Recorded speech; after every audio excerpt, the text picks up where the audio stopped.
Assalamualaikum warahmatullahi wabarakatuh. Selamat pagi, selamat siang, selamat sore, dan selamat malam ya.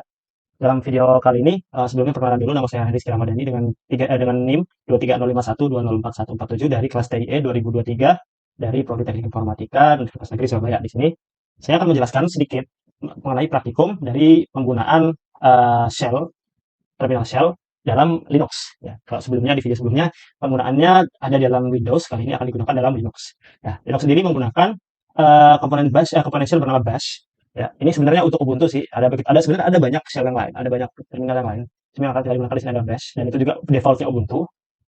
Nah, sebelum kita lanjut ke praktikum, ada beberapa yang perlu diketahui dulu, di mana kita bisa menggunakan Ctrl Alt T untuk membuka terminal pada Ubuntu GNOME Desktop. Kemudian di sana juga ada beberapa komponen, yaitu username atau hostname yang jadi kalau dilihat di sini ya, contohnya, atau kita langsung buka langsung di tempat saya. Nah, Budi @Budi VirtualBox. Nah, Budi ini sendiri adalah username dan @Budi VirtualBox ini adalah hostname-nya. Oke. Kemudian di sana juga ada tanda ini tanda apa ya, lupa namanya, itu yang ada posisinya kalau dalam keyboard itu ada di sebelah kiri angka 1 di bagian atas. Nah, yang menandakan bahwa kita sekarang sedang berada di home directory user kita. Kemudian ada tanda dolar, ini tanda dolarnya ya, yang menandakan bahwa perintah yang kita jalankan merupakan sebagai user biasa dan bukan root atau super user. Ya, sedangkan kalau super user atau root, maka pada saat akan tertera tanda hashtag sebagai contoh di bawah ini. Ini tanda kalau dia menggunakan super root atau user atau root, biasa dia pakainya tanda dolar. Jadi ada beberapa key binding atau shortcut yang ada di sini, ini banyak banget, kita akan tes satu-satu. Kemudian ada juga perintah navigasi ya. Oke, kita langsung masuk aja ke dalam praktikumnya. Yang pertama kita akan mencoba dari perintah navigasi dulu. Oke, perintah navigasinya sendiri sebenarnya sama yang kayak shell yang lainnya. Perintahnya agak simpel-simpel itu aja. Kita bisa coba dari itu ya, tempat directory kita berada, pwd, kita ketik, kemudian enter. Nah, di sana bisa dilihat ini adalah directory di mana tempat kita berada, menjalankan terminalnya. Kemudian ada cd. CD ini nanti tergantung kemana mau arahnya ya. Ini kan CD itu change directory, jadi bisa memindahkan directory sesuai yang kita mau. Kalau kita pencet CD doang, dia bakal balik ke directory default. Sebelumnya kan saya pakai desktop itu karena sebelum sudah saya atur. Tapi jadi kalau misalnya kita pencet desktop lagi, dia akan balik ke directory desktop ya. Nah, kemudian selain itu, di sana juga ada ls untuk melihat isi directory. Isinya ada apa aja di desktopnya. Nanti ada desktop, dokumen, download, music, picture, publish, snap, templates, video di ls-nya. Itu kalau di directory yang default ya. Tapi kalau kita mau ngecek yang desktop, kalian bisa tulis ls desktop. Nah, tuh ada isinya kan, 2 sama test.txt. Nah, itu dan beberapa, ini basic-basic semua ya, bisa dilihat sendiri nanti, bisa dicek. Kemudian, kemudian di shortcut ini, misalkan nih, lagi untuk yang pertama tuh ada Ctrl L itu membersihkan riwayat waktu terminal. Jadi semua yang udah dilakukan di terminal ini bisa dihilangkan dengan Ctrl L. Gitu, Ctrl L, dia bakal hilang. Tapi kalau kita mau Ctrl L, historinya masih ada. Jadi dia cuma menggeser semua yang telah dilakukan ke atas. Ya, untuk dibersihkan, untuk bersih biar kelihatan bersih aja. Tapi kalau misalnya lagi butuh nih, waduh, tadi apa aja yang udah dilakuin bisa digeser ke atas nih. Ya, semuanya udah tertera, semuanya udah saya coba sendiri. Nah, kemudian untuk shortcut lainnya di sana ada Ctrl C untuk membatalkan perintah. Sebagai contoh, kalau misal uh, kita melakukan beberapa proses yang kemudian di tengah-tengah proses itu pengen kita batalin, tinggal Ctrl C, nanti langsung terbatalkan sendiri. Contohnya, sebentar saya lihat dulu, nggak hafal ketikannya gimana. Oh, nih. Sudo apt update. Kita kayak gini. Kalau misalkan lagi working gini, kita kok pengen batal, kita Ctrl C. Nah, berhenti. Dia langsung diinterupsi programnya. Tidak berjalan lagi sama sekali. Gitu ya. Kemudian di sana selain itu ada Ctrl W menghapus satu kata belakang kursor. Jadi misal kita lagi ngetik nih. Nah, kita misalkan lagi gini. Oh, harusnya aku ngetiknya tadi upgrade gitu kan. Ya kalian tinggal pencet Ctrl W. Hilang. Oh, tinggal diganti upgrade. Nah, gitu ya. Kemudian untuk yang satunya lagi, ini kayaknya gini aja. Di sini. Nah, kemudian di sana juga ada Ctrl U menghapus semua baris sebelum kursor. Ctrl U untuk menghapus semua baris sebelum kursor. Jadi kursornya posisinya di sini. Kalau kita pengen menghapus semua yang belakang, kita bisa pencet Ctrl U. Tada, hilang semua. Nah, kemudian ada Ctrl K untuk menghapus semua baris setelah kursor. Di sana juga ada. Misalnya kita ketik kayak gini. Nah, kursor posisinya di sini. Nah, kalau kita pencet Ctrl K, nah baris setelah kursor bakal hilang. Kemudian Ctrl A untuk baris ke awal, kursornya balik ke awal. Terus kalau Ctrl E ke akhir. Terus kemudian ada menggulir riwayat perintah berdasarkan huruf yang diketik. Ini, nah bisa dilihat ya. Itu Ctrl R. Kemudian ada Ctrl Shift C untuk menjadi highlight dari terminal ke clipboard. Jadi misalkan kalian punya sesuatu yang pengen disalin, Itu nanti kalau mau nyalinnya pakai Ctrl Shift C, kemudian dari keyboard ke terminal ada ketikan yang pengen dari di sana luar, masuk ke terminal, nanti Ctrl Shift V. Jadi tambahannya shift-nya doang. Kemudian kita lanjut ke redirection. Nah, redirection ini sama kayak posisinya tuh sama kayak bikin dulu itu redirection juga. Jadi buat ketik yang oke. Bagi contoh kita redirection pakainya nama, konten bisa lengkap dan ini. Oke. Redirection-nya sendiri, misal jadi kita buat satu redirection, echo, oh salah, matikan di sini. Oh, salah lupa tanda petik. Nama Dani, kemudian tanda petik, baru ke kanan, baru kasih namanya rehan.txt. Nah, dia udah tersimpan, bisa langsung dicek ke di luar sini ya. Waduh, salah.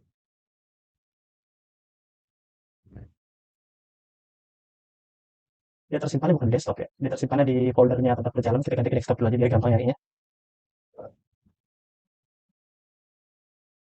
Terus, nah, kita ulang ya.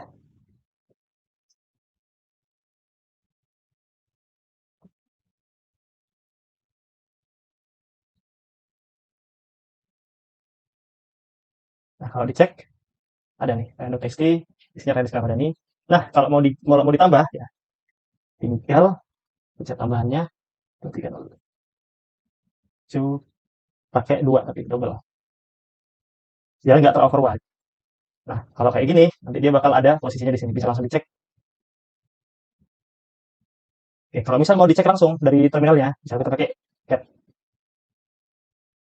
txt. Nah, itu isinya ya. Dan kalau misalkan kita pakai satu garis, satu panah ke sampingnya satu doang, setelah buat file itu,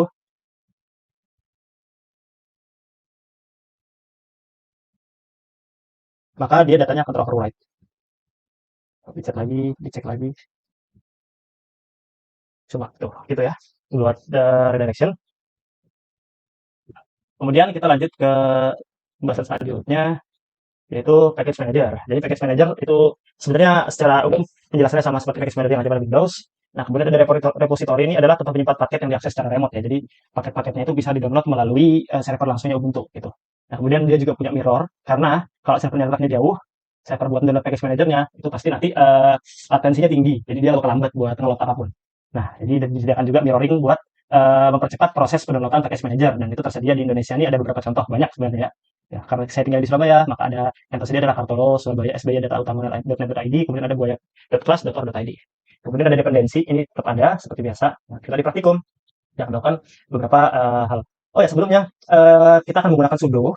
Ya, ini karena semua yang ada di package manager ini dia itu bisa dibilang mengedit langsung intinya dari OS, makanya dibutuhkan super user ya dengan mengetik sudo supaya bisa ngomongnya itu kayak bisa berjalan sebagai administrator gitu ya. Oke, sudo pertama dari yang pertama tadi ya. Aduh, mana?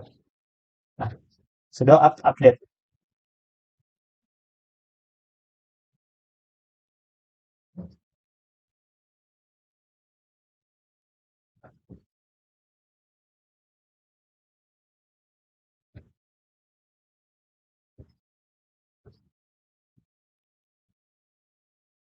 Wah, 495 package can be upgrade. Ya, ini banyak banget ya. Totalnya yang bisa di-upgrade. Nah, ini kalau misalkan mau di-upgrade secara otomatis, ke langkah berikutnya itu sudo apt upgrade. Tapi apakah bisa? Wah, banyak sekali ya.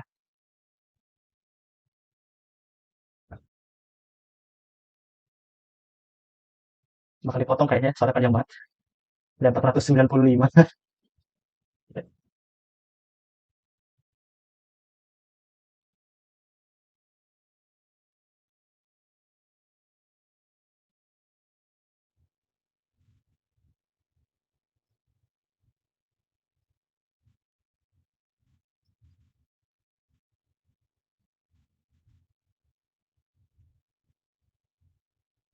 Tadi udah selesai di upgrade-nya setelah sekian lama tadi lumayan lama upgrade-nya karena banyak banget yang harus di-upgrade.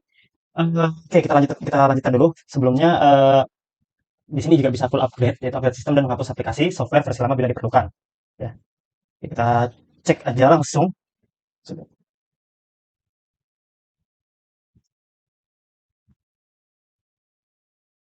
Full upgrade.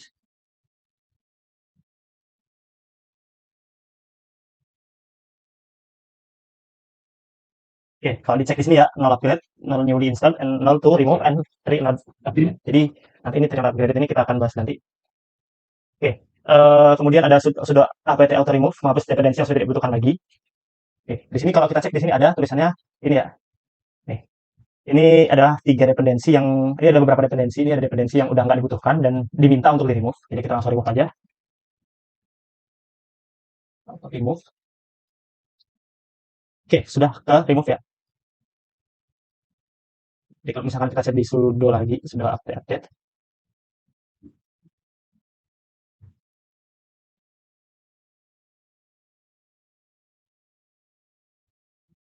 Kemudian dia kalau dicek di sudo upgrade ya tadi, upgrade, ya udah nggak bakal ada lagi muncul yang tadi ya, yang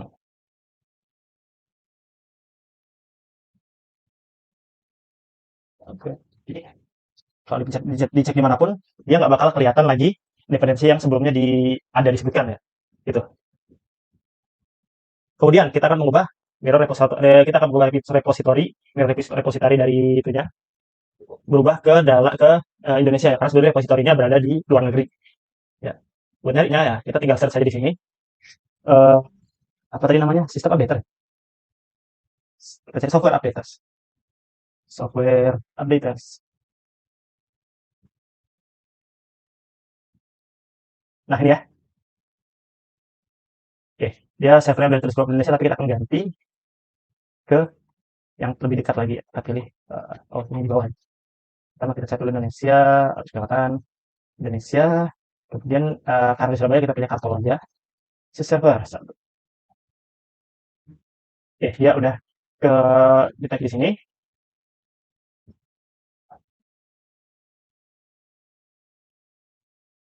Kita reload.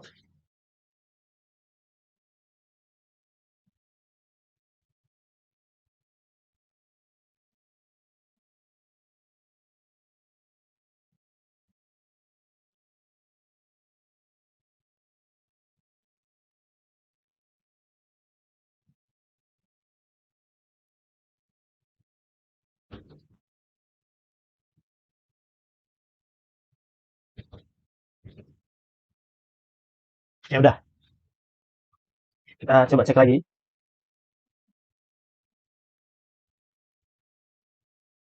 Ya, bisa dilihat ini udah berganti lagi. Sekarang repositorinya udah berganti ke mirror di Katolo SBY. Begitu untuk penjelasan package manajernya.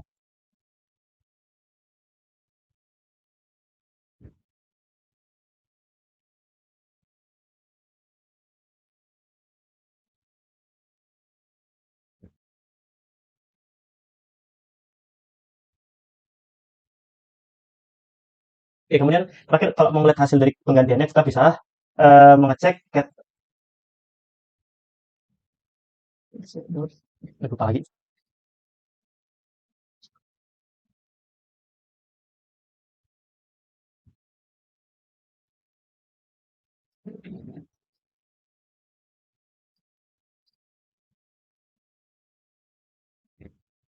yang bisa detek. Mengunduh update dulu. Perubahan. Nah ini versi ini ada juga untuk Jamie update dan next kemudian flag minus F. Apakah kartu Linux mendukung KPFS?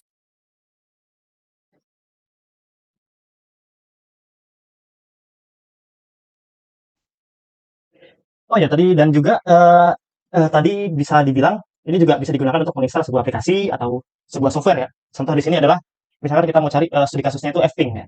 Sudo search fping. Oke, dia bakal mencari, kemudian akan ada di sini ya. Ini bakal ditemukan di mana aja fping-nya. Kemudian akan kita coba download atau fping.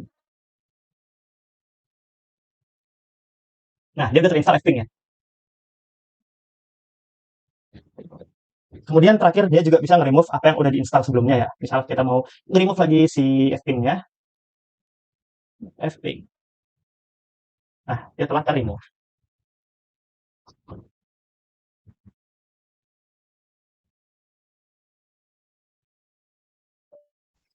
Kemudian kalau misal mau ngecek repositorinya, ngecek isinya repositori sebenarnya dari update tadi udah kelihatan, cuma bisa juga dicek dari sini ya. Sebelumnya kita cek dulu kayak biasa. Nah, jadi cara ngeceknya kita masuk ke etc, kemudian ke apt, kemudian kita ke sources list. Ya, jangan lupa tambahkan S, karena kalau nggak ada S-nya dia nggak bakal muncul, karena tadi udah saya coba, saya bingung tadi kenapa tetap kurang S doang. Oh, berarti kita pakai satu-satu ya? Kita pakai satu-satu.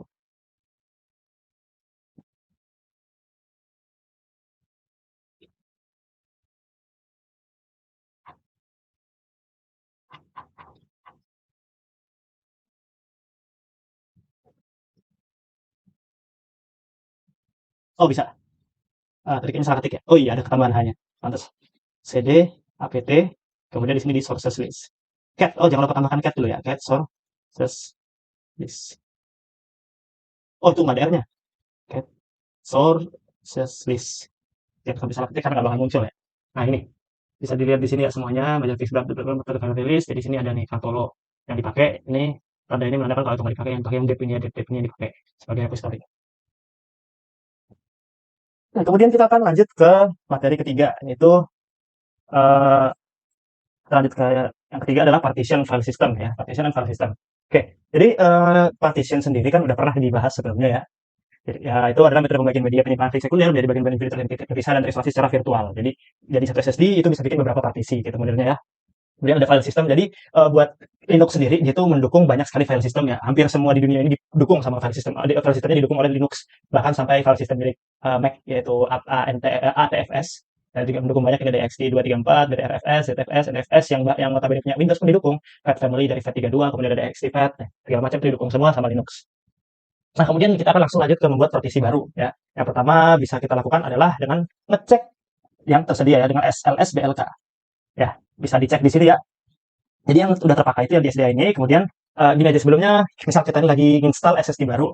Nah, SSD-nya itu nggak bisa langsung digunain sama kernel Linux-nya, sama Linux-nya itu nggak bisa digunain, harus kita partisi dulu. Nah, di sini udah dimasukkan ini udah ketik ya SDB 5 GB dia disknya. Nah, buat yang belum, nanti bisa dilakukan kalau misalkan menggunakan VirtualBox nanti harus dilakukan dari luar dengan mematikan dulu ini OS-nya dimatikan dulu. Tapi kalau udah ya kayak gini ininya bakal ketik.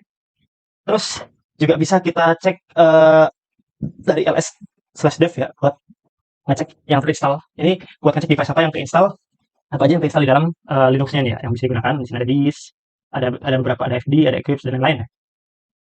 Kemudian ada juga SLBLK, LSBLK, WinF. Ya, di sini untuk melihat lebih lengkap apa aja yang terinstall, bagi apa aja dari mulai jenisnya dan segala macam, ukurannya, kemudian ada juga letaknya gitu kan. Tuh, SDB ini karena belum terformat sama sekali, makanya dia tidak masuk ke dalam manapun. Nah, kemudian setelah diinstal seperti itu, yang pertama kali kita lakukan adalah kita akan menulis perintah sudo cfdisk dev, kemudian sdb ini kalau ini kita sesuaikan dengan tulisannya tadi ya. Kalau misalkan kalian tuh punya file ketiga, keempat itu pasti bakal berbeda tulisannya ya di sdb-nya ini. Sudo cfdisk wait spasi /dev /sdb. Kita akan di sini kita pakai sdb juga swap. Nah, kemudian dipilihnya adalah GTP. Kemudian kita klik new, partition size 5 GB, enter. Kemudian kita pencetnya write di sini. Yes, yes. Karena udah baru kita klik. Nah, kemudian setelah kita cek di SBLK lagi, nah bisa kita lihat dia udah masuk ke dalam file system. Nih, bisa kita lihat di SBLK -f, dia belum terformat ya, apa file sistemnya. Dia tapi udah terdetek sebagai sebuah disk yang bisa dipakai. Nah, kemudian langkah selanjutnya,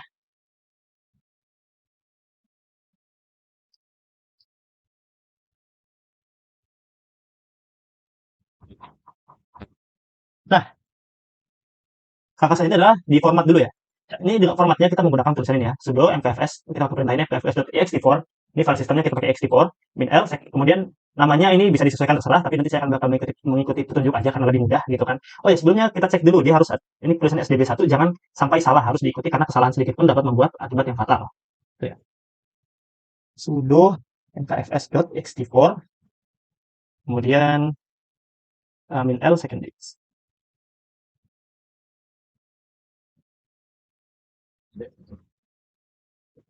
Oh, second disk SDB 1. Kita sesuaikan dulu ya. SDB 1 udah sama. Kemudian kita Nah, kalau kita cek lagi LSPLK, bisa dilihat LSPLK min F, LSPLK min F, bisa kita lihat dia ada terflow sebagai XT4 ya. Kemudian langkah selanjutnya adalah mounting. Ya. Nah, mountingnya itu ada dua jenis, ada temporary, ada permanen. Bedanya apa? Kalau yang temporary itu dia bakal hilang setelah di restart. Dia nggak akan termounting lagi setelah restart.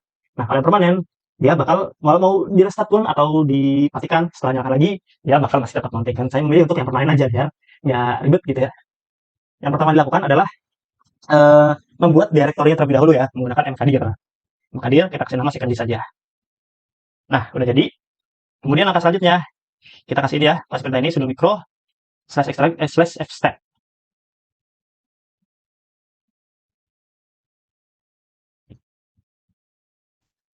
File system tab. Jadi file system di mana di home search bagiannya. Untuk saya akan pakai vim, tapi untuk yang dimasukkan akan tetap sama. Sudo vim etc fs tab.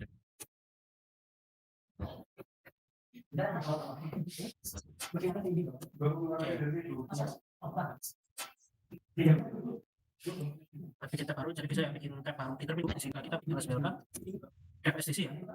Kita definisikan di awal sini seperti yang di sini.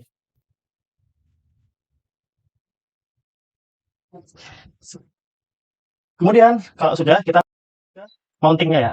Mountingnya sendiri adalah pertama ini ya kita ketik yang ini dulu sudo micro.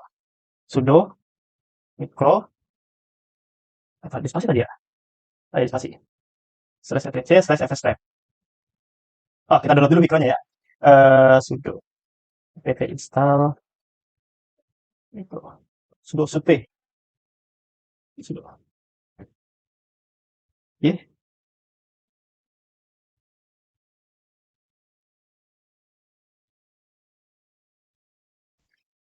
Sudo micro etc fstep. Sekarang password.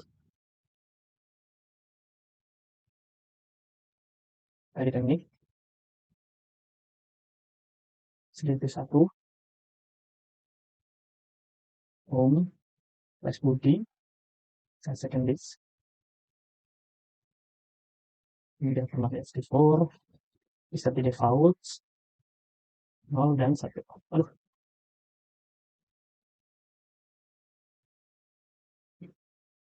Save dan control V. Lupa. Sudo mount min A. Kita coba lagi LSPLK. Iya. Ternyata lupa di sudo mount min A-nya ya tadi. Oke, jadi seperti itu ya.